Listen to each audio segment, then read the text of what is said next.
Hello fire signs, Aries, Sagittarius, Leo. Welcome to my channel. Welcome to your weekly reading.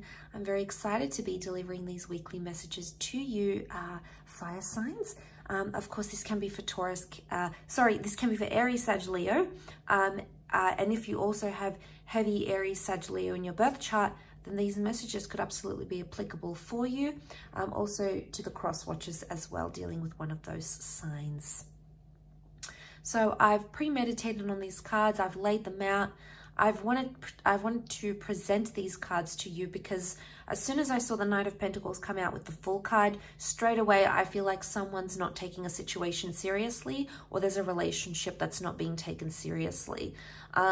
Things are very one-sided, or things are going to appear very one-sided. One of you is coming up as a Knight of Pentacles, steadfast, strong, committed. The other is coming up as the Fool, someone who's not as committed as a Knight of Pentacles, and someone who doesn't take things as serious as they should. So there might be some playing games this week. There might be some, the Fool can be like this energy where things aren't being taken seriously. There's a little bit of immaturity. You know, these sorts of things. There's a lot of communication happening with the Eight of Wands. And I feel like this communication is going to be very telling of where this person is, where you're at, fire signs, and also where this person is. Now, it's not necessarily a bad thing. Sometimes a Knight of Pentacles can teach the Fool some things about being serious and being committed. And sometimes the Fool can teach the Knight of Pentacles to be more lighthearted in the situation. To not be so stern and not be so serious and not be so sinister. So there's actually a blessing that's coming from this sort of division. You know, I don't think it's anything bad. I think with the Fool card, it could just be minor games and immaturity on your part, or maybe your person's. But this immaturity is going to come to light. I'm also getting with the Fool is sometimes there's selfishness involved with the Fool. The Sun is the self. The Fool comes first, okay? This is what the Fool wants to do. This is his prerogative, his intention, his wants, his needs. So someone is maybe being in a selfish energy here. Now, the Fool is also Aries energy. So I don't know if there's a message here that some of you need to come into Aries energy and be more selfish in a relationship if you haven't been.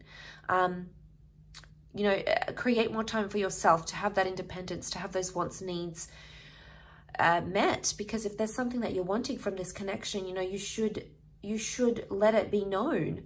But I also feel like the thing that comes to mind is needing self-love in a situation, or you needing time to yourself. Maybe I'm not getting a strong vibe of needing time to yourself. I would honestly say it's more that I feel like the Knight of Pentacles and the Fool give each other something that no one else can. And I feel like that exchange is going to be evidenced this coming week, because I'm seeing love in a situation. There's love present with the Queen of Cups.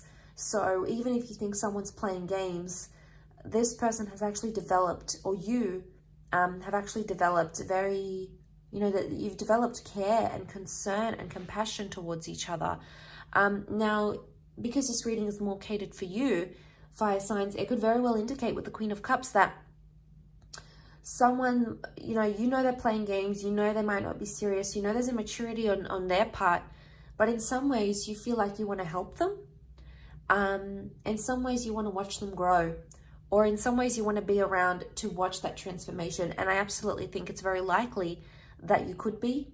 I think with the Queen of Cups, there's love here, whether you're aware of it or not, whether you're intentionally aware of it, or whether there's more like what I'm getting is like subconscious love.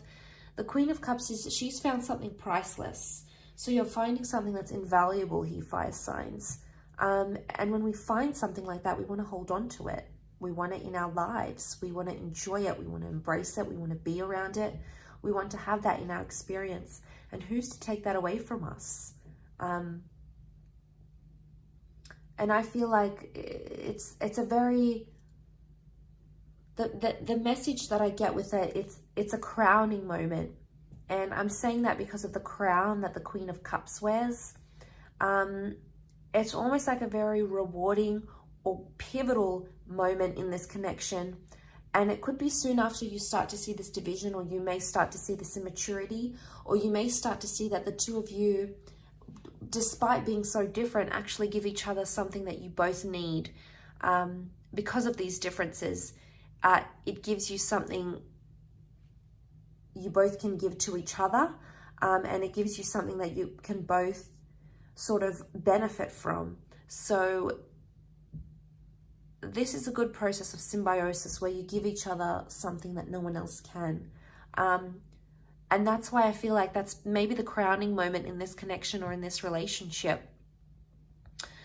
I mean, for some of you though, I feel like with the Eight of Wands, there's a message coming from God, from your spirit guides, from the heavens, you know, from the universe, whatever it is that you believe in.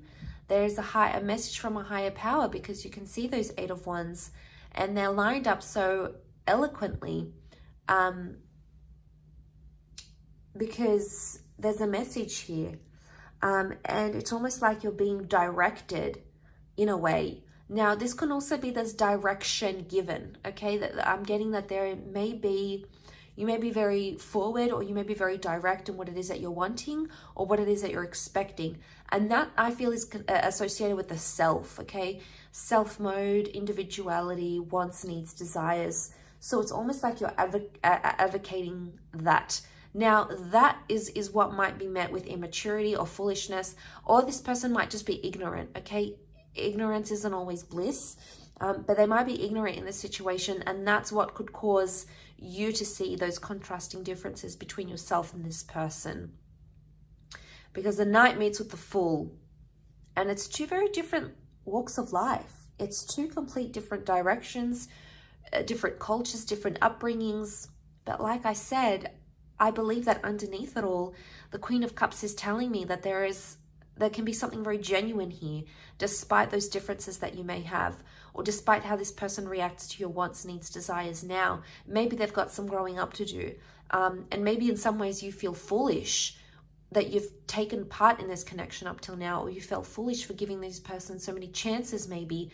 But there's evolution. Why? Because the Eight of Wands is here. This is climbing that ladder, essentially growth and evolving and transformation. So it's a pivotal point that's coming up. Again, I want to reinforce and highlight that crowning moment that's happening here for you, fire signs. So I will leave it at that. It's been a very enjoyable reading, so I do hope you have enjoyed it.